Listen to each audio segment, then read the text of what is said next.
Today I'm giving you 10 iPhone tricks that many people have never seen. But once you learn them, you'll use them every day without even thinking. These are not new, but they may be new to you. These aren't the usual settings walkthroughs. These are the fast, practical hidden tools that save time. Stick around till the end and I'll share a solution to something that's been a problem for years. Let's dive in. Let's start with a trick that will become your automatic go-to. Swipe down on your home screen and type something natural like Dr. Jones, January 15, 2 p.m. You'll see an add button appear instantly at the top. Tap it and the event is created. Just click the blue check mark to save it. No need to open the calendar app to add an event. That's a fast and easy way to update your calendar. I started doing this after I'd missed an appointment that I had thought I'd set up. Once I realized that Spotlight never misreads, I switched to this method completely. Here's one more Spotlight trick. Reopen Spotlight with a swipe down, type Bluetooth, and you can toggle it on or off right there from Spotlight. No settings app, no digging, just type, tap, done. This works for a number of other settings, including airplane mode, low power mode, silent mode, do not disturb, and many others. This is great when you're in a hurry and you don't have time to fumble around in settings. Once you get used to this, opening the settings app starts feeling like a chore. If you've ever needed to schedule something at a weird time like 2:23 p.m., you'll know that the calendar app always forces you into those 5-minute increments. Here's a way around it. Open the calendar app, click the plus sign to add a new event, and as you scroll to the correct time, you'll see how it forces you into those 5-minute increments. Here's the trick. Tap on the time, and you will see that it opens the numeric keypad, and you can type in anytime you want. I use this constantly when I'm timing my uploads or meeting reminders. It's one of those subtle features that makes calendar feel like a real scheduling tool instead of a suggestion box. If one of these tips has already helped you, click that like button. It helps other people find these tips. Here's one that almost feels hidden on purpose. When you're reading an article in Safari, highlight a sentence or phrase first, then tap Share and Messages. That exact highlighted sentence appears at the top of your message as if it was a featured quote. I used this recently when reading an article about AirPods Pro 3 versus 2. I highlighted a sentence, shared it to a friend, and he responded,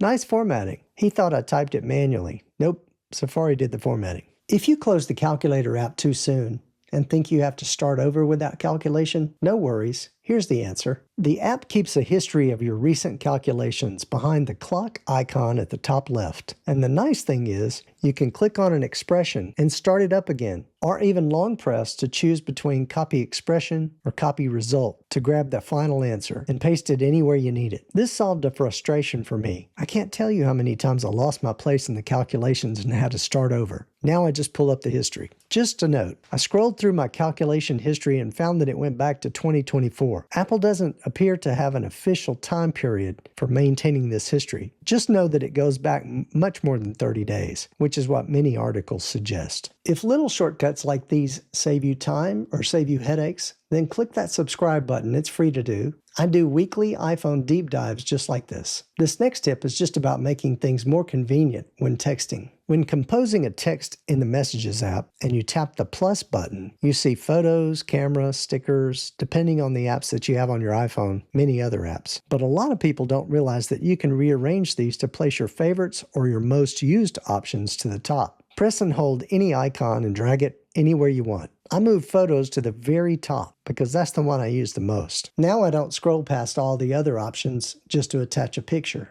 I realize the Apple News app is subscription-based and not everyone can afford it. However, if you have a subscription to it, you may have missed this very useful tip like I did. Inside the News app, tap on News Plus icon at the bottom and scroll down to Featured Recipes, or click the magnifying glass at the bottom right and search for recipes. There are actually some wonderful, fast recipes in there, often step-by-step and beautifully photographed. But did you know that you can do this? Open your recipe of choice, tap Share, then Reminders, and now you have a solid grocery list for that next shopping trip. Once you're all set to make the dish, tap on Cook, and you can easily follow along with these step-by-step instructions. As you're cooking, you'll find that there are handy links for timers right there. This makes it so easy to set a timer for each part of the recipe. You can also quickly glance at your ingredients list to mark off what you're using. Each item will turn gray as you select it. Honestly, this is a super nice way to roll through a recipe as you cook. Let me know what you think in the comments below. You don't have to leave a group chat, and you certainly don't have to suffer through all the endless notifications from the group, especially when you're trying to sleep or be more productive. In the Messages app, open the group chat that you want to stop notifications. Tap on the name at the top. Then scroll down to the bottom and toggle on Hide Alerts. This keeps you in the group, but lets you check messages on your own time without all of the interruptions. This keeps you from the embarrassment of leaving the group when you really want to be a part of it. You just needed to take control of the alerts. For me personally, this one was gold. I didn't want to leave the group chat, but at the same time, it was getting late and there were dozens of texts going off. It was the perfect middle ground for me. If you're someone who uses your camera a lot to post videos on Instagram, then this next tip is perfect for you. Go to Settings, Camera, tap Camera Control, tap Camera, and select Instagram. Now your camera button is programmed to open the camera for Instagram, ready to record and post. No more missing that perfect shot, fumbling around trying to open the app. If you don't like the way that your iPhone dims and brightens on its own, you can change that. The fact is, auto brightness is buried deep in settings, so finding it can be a chore. You would think it lives in display and brightness, but it's located here instead. Go to Settings, Accessibility, Display and Text Size, then scroll to the bottom to toggle off auto brightness. It's your choice, but this will give you control of how bright you want your screen. Just know that this will likely affect your battery life a bit. Now you know how to control it if you like. By the way, now you know the name of it, so you can simply type in auto brightness in Spotlight search and go straight to it. And now a quick bonus tip. This one can be super helpful for you for your next medical appointment. Open Health, click the magnifying glass at the bottom right,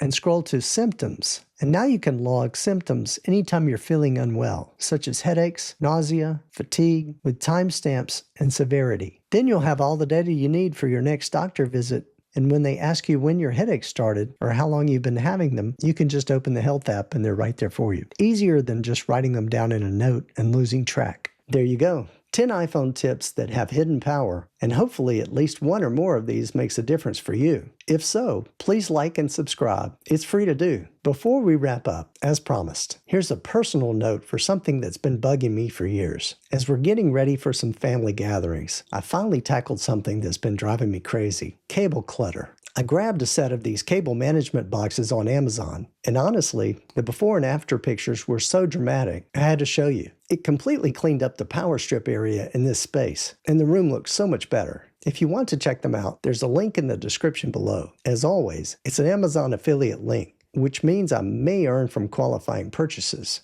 at no extra cost to you. But I only share these things that make a difference in my setup, and these were a win. Again, if you've never subscribed before, it's free to do. Just click that button. A shout out to all my subscribers. Your encouragement is overwhelming. Thank you, and I look forward to seeing you next time.